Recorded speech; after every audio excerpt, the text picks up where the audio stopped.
আসসালামু আলাইকুম প্রিয় শিক্ষার্থীরা, নবম দশম শ্রেণীর গণিতের অনুশীলনী 3.1-এ পর্ব 6-এ তোমাদেরকে স্বাগতম জানাচ্ছি। আজকে আমরা 12 নম্বর সমস্যা থেকে সমাধান করার চেষ্টা করব।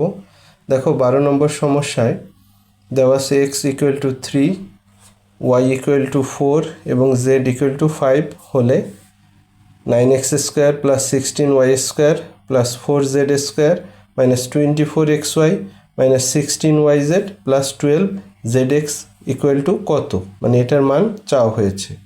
তো অঙ্কটা শুরুতে জটিল মনে হলেও আমরা আগের পর্বে যেই অনুসিদ্ধান্তর সাহায্যে অঙ্কগুলো সমাধান করেছি সেই অনুসিদ্ধান্তর সাহায্যেই এটা সহজে সমাধান করতে পারবো।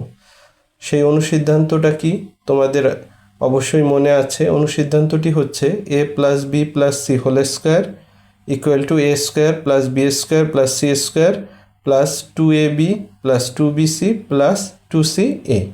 এখন বলতে পারো যে এখানে তো a + b + c এর পরিবর্তে x² y² z² আছে, কিন্তু a + b + c অর্থাৎ x + y + z এটা তো নাই, সেটা কিভাবে করবে? তো দেখো, আমরা যেহেতু এখানে স্কোয়ার পেয়েছি, তারপরে দেখো A B B C C এ এই টাইপের রাশি পেয়েছি, তার মানে এটা করতে করতে আমরা a + b + c অংশটা পেয়ে যাব। দেখো তোমরা, আমরা শুরু করি। দেওয়া আছে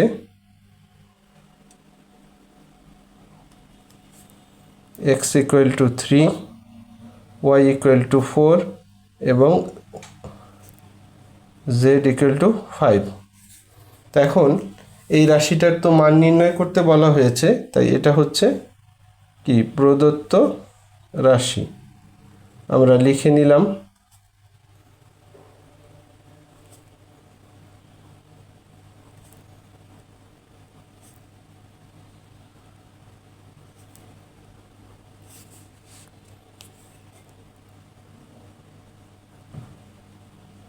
এখন দেখো, আমরা এটাকে অনুসিদ্ধান্তে রূপান্তর করার চেষ্টা করব। তাহলে যেহেতু শুরুতে স্কোয়ার আছে, আমি তোমাদের বোঝার স্বার্থে অনুসিদ্ধান্তটি একটু সাইডে লিখে দিচ্ছি, যে তোমরা জানো a + b + c² = a² + b² + c² + 2 যদি কমন নেই ab + bc + ca, এটা জানো। এখন দেখো, স্কোয়ারের অংশ আর হচ্ছে A B B C C এ এই অংশটা আছে, অর্থাৎ তোমার অনুসিদ্ধান্তের ডান পাশের অংশটা আছে। এটা করতে করতে আমরা কি পাবো? বাম পাশের অংশটা পাবো। আসো করার চেষ্টা করি। তাহলে এটা কি a², তাহলে কি লিখতে পারবো? 3x²। তারপর দেওয়া আছে কি 16y² তো এটাকে তুমি লিখতে পারো 4y² প্লাস তারপরে আছে 4z², এটাকে লিখতে পারো 2z²। তাহলে a² + b² + c²। এখন পরের অংশটা দেখো কি আছে, -24xy। কিন্তু খেয়াল করে দেখো, অনুসিদ্ধান্তে কিন্তু মাইনাস নেই, অনুসিদ্ধান্তে কিন্তু সবই প্লাস। তার মানে বোঝা যাচ্ছে এখানে যেহেতু এক্স এবং ওয়াই আছে, তাদের কেউ একটা প্লাস এবং অন্যটা কি হবে? মাইনাস হবে। কারণ একটা প্লাস একটা মাইনাস না হলে কি মাইনাস হয় না। তোমরা জানো, দুইটা রাশি থাকলে মাইনাস হইতে হইলে একটা প্লাস আর একটা মাইনাস হয়, এভাবে প্লাসে মাইনাসে মাইনাস হয়। অর্থাৎ এখানে যেহেতু এক্স ওয়াই এর আগে মাইনাস রয়েছে, তার মানে 3x এবং 4y এর একটা কি হবে? মাইনাস হবে। তা আমরা যদি দ্বিতীয়টা মাইনাস ধরে নিই, দ্বিতীয়টা অর্থাৎ 4y-কে যদি মাইনাস ধরে নিই, তাহলে দেখো কি হয়, যে a² + b² + c² + 2a হিসাবে কত ধরছি?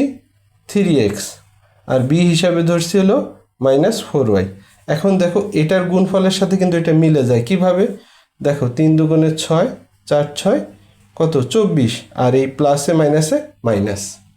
ওকে, এখন 2ab লিখলাম, তারপর কি আছে? 2 বি সি।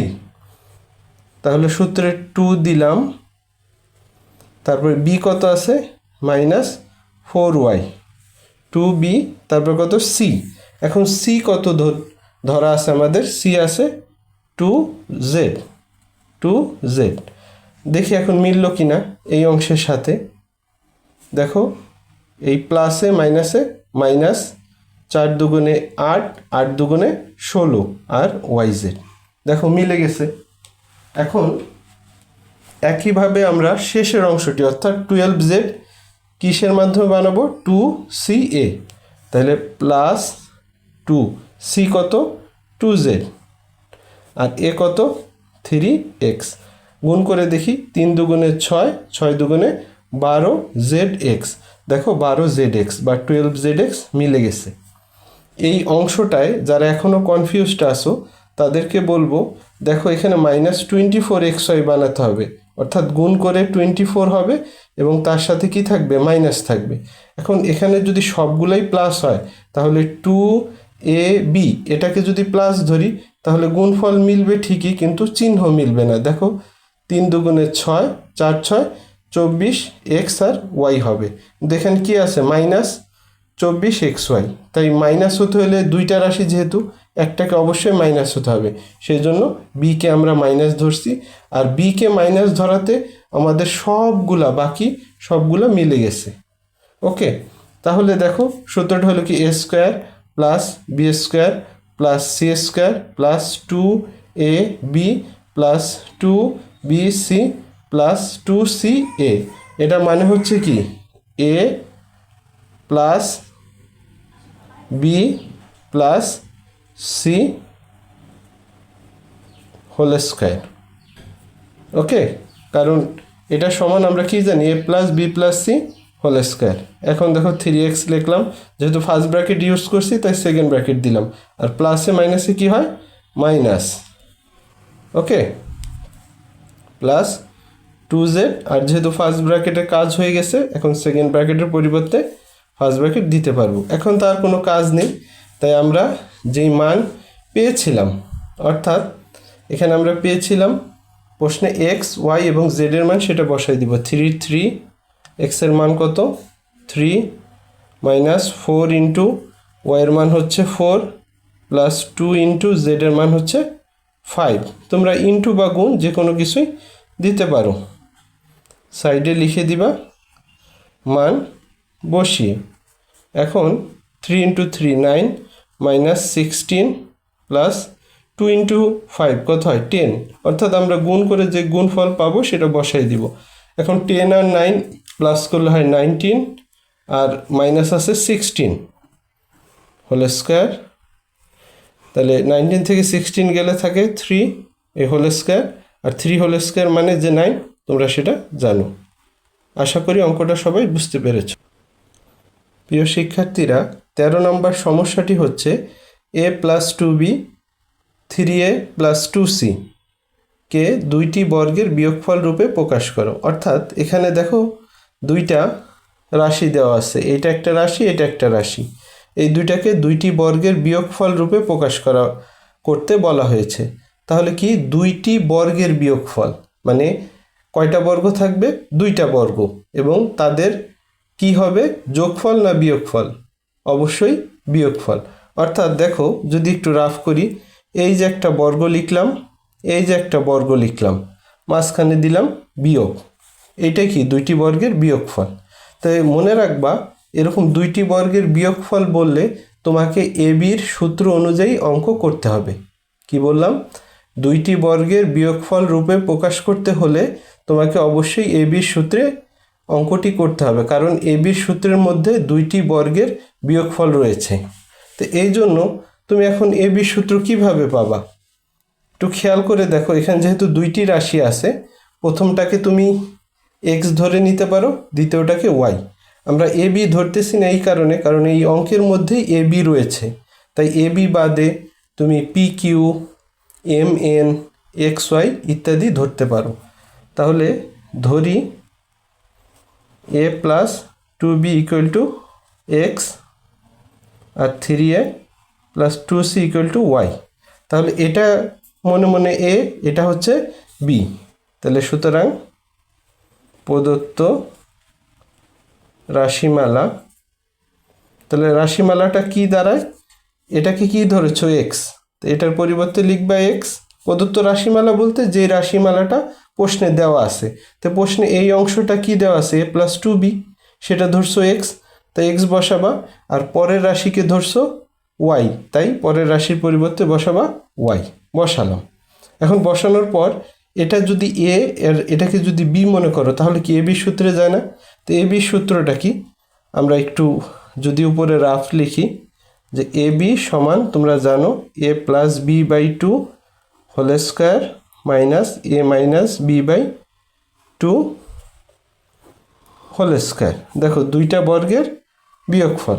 তাহলে এক্স ওয়াইও সেইভাবে করব। তাহলে এক্স ওয়াই যেহেতু আছে এ বির পরিবর্তে, তাহলে এর জায়গাগুলোতে বসবে এক্স আর বি এর জায়গাগুলোতে বসবে ওয়াই। তাহলে হবে হচ্ছে X plus Y by two whole square minus X minus Y by two whole square. Okay, এখন দেখো বসানোর পরে এক্স আর ওয়াই তো আমাদের ধরে নেওয়া হয়েছে, এরা তো আর সমস্যার মধ্যে বা প্রশ্নের মধ্যে ছিল না, তাই এক্সের পরিবর্তে এক্সের যেইটা ধরছো সেটা বসাবা এবং ওয়াইয়ের পরিবর্তে ওয়াই সমান যেটা ধরছো সেটা বসাবা। এখন আমরা বসাই, একটা টান বড় করে দিলাম। এক্সের পরিবর্তে এ প্লাস টু বি, প্লাসের প্লাস দিবা, ওয়াইয়ের পরিবর্তে আছে কত থ্রি এ প্লাস টু সি দিলাম, আর নিচে টু এর টু আর এই হোল স্কোয়ারের হোল স্কোয়ার, সূত্রের এই মাইনাসটা দিবা। দেওয়ার পরে আবার ভগ্নাংশের জন্য একটা টান দিবা। এক্সের মান কত এ প্লাস টু বি, মাইনাস আছে অবশ্যই মনে রাখবা, যেহেতু মাইনাস আছে মাইনাস দিলে এ মাইনাসটা কার আগে ওয়াই এর আগে, অর্থাৎ ওয়াই যেই মানটা আছে তাকে কি মাইনাস দিয়ে গুণ করতে হবে। তো ওয়াইয়ের মান শুরুতে আছে কি থ্রি এ, সে প্লাস আছে তাই সে হয়ে যাবে মাইনাস, আর আরেকটা কি আছে প্লাস টু সি, তাই মাইনাস দিয়ে গুণ হওয়ার কারণে এটা হয়ে যাবে মাইনাস টু সি। ওকে, অনেকের এই জায়গাতে সমস্যা হয়, মনে রাখবা এক্স থেকে ওয়াই মাইনাস, অর্থাৎ এক্সের যে মানটা আছে সেটা থেকে ওয়াইয়ের মানটা মাইনাস হবে, আর মাইনাস দিলে ওয়াইয়ের মানটা কত থ্রি এ প্লাস টু সি, থ্রি এ প্লাস, তাই যেহেতু এক্স মাইনাস ওয়াই, তো এই মাইনাস দিয়ে থ্রি এ গুণ হওয়ার কারণে সেটা কি হয়ে যাবে প্লাস থ্রি এর থেকে হয়ে যাবে মাইনাস থ্রি এ, আর তার সাথে আছে কি প্লাস টু সি, সেটা হয়ে যাবে মাইনাস টু সি। এখন আমরা বাকি অংশটা করার চেষ্টা করব। দেখো এ আর থ্রি এ যোগ করলে হয় ফোর এ, টু বি একা রাখলাম, টু সি একা রাখলাম, কারণ এর সাথে তো যোগ হয় না, যদি আরেকটা বি থাকতো বি এর সাথে বি যোগ হইতো, সি এর সাথে সি যোগ হইতো, সি থাকলে। এই সাইডে কি আছে দেখি, এই সাইডে দেখো এ এর থেকে বিয়োগ হচ্ছে থ্রি এ, তাহলে কত হবে মাইনাস টু এ। তাই শুরুতে মাইনাসটা লিখলে অনেকের আবার সমস্যা হয়, অনেক অঙ্ক বুঝে না, তাই এরটা আগে না লিখে তুমি যেহেতু বি এরটা প্লাস আছে বি এরটা আগে লিখতে পারো, তাহলে অনেকে মাইনাস নিয়ে ঝামেলায় পড়ে, ওই ঝামেলায় পড়বে না। তবে সমস্যার কিছু নেই, তোমার কোনো এই অঙ্কে কোনো মার্ক কাটা যাবে না। টু বি বসালাম, এখন তুমি এরটা বসাতে পারো যে এর থেকে থ্রি এ গেলে মাইনাস টু এ, তারপর আছে মাইনাস টু সি, আর নিচে আছে টু। ওকে, এখন দেখো উপরে নিচে আছে টু, এখানেও টু এখানেও টু, এই টুটাকে আমরা বাদ দেওয়ার বা কাটাকাটি করার চেষ্টা করব। এর জন্য উপরে চেষ্টা করব এমন কমন নিতে যাতে এই টু দিয়ে ওইটাকে কাটা যায়। তো দেখো এখানে আছে ফোর, এখানে টু, এখানে টু, তাহলে সবার মধ্যেই কি টু কমন আছে, কারণ ফোরের মধ্যেও কি টু আছে, তাই আমরা উপরে কি করব টু কমন নিব। টু কমন নিলে ফোরের মধ্যে থাকে কত টু, কারণ দুই দুগুণে চার, আর থাকে এ, পরের অংশে টু কমন নিলে থাকে বি, পরের অংশে সি। তোমরা মনে রাখবা কমন মানে সব রাশি থেকেই ভাগ যাবে বা কমে যাবে। এখন যেহেতু ফার্স্ট ব্র্যাকেট ইউজ হয়ে গেছে আমরা সেকেন্ড ব্র্যাকেট দিলাম, এখানেও সেই কাজটি করব, নিচে টু লিখব। এখানে দেখো সবার মধ্যেই টু আছে, তাই টু যদি কমন নিই তা হবে B minus A minus C, second bracket দিলাম এ স্কোয়ার, যেহেতু ফার্স্ট ব্র্যাকেট ইউজ করছি। এখন দেখো এই টু কাটলাম, এই টু কেটে দিলাম, তাহলে থাকতেছে two A plus B plus C whole square minus B minus A minus C whole square. Okay, যেহেতু সেকেন্ড ব্র্যাকেট এখানে লাগতেছে না, একটা ব্র্যাকেটে কাজ হচ্ছে, তাই সেকেন্ড ব্র্যাকেটের পরিবর্তে আমরা ফার্স্ট ব্র্যাকেট দিয়েছি। এখন এই অঙ্কটা শেষ হয়ে গিয়েছে। কিভাবে বুঝবা শেষ হয়ে গিয়েছে? কি বলেছিল যে এত এবং এতকে দুইটি বর্গের বিয়োগফল, এই যে দেখো একটা বর্গ, এই যে একটা বর্গ, কয়টা বর্গ হইল? দুইটা বর্গ, এবং তার কি বলা হয়েছে? বিয়োগফল। এই যে বিয়োগফল, মানে বিয়োগ দেওয়া আছে, এই বর্গ থেকে এই বর্গ বিয়োগ করলে কি বের হবে? বিয়োগফল বের হবে। এটাই অ্যান্সার।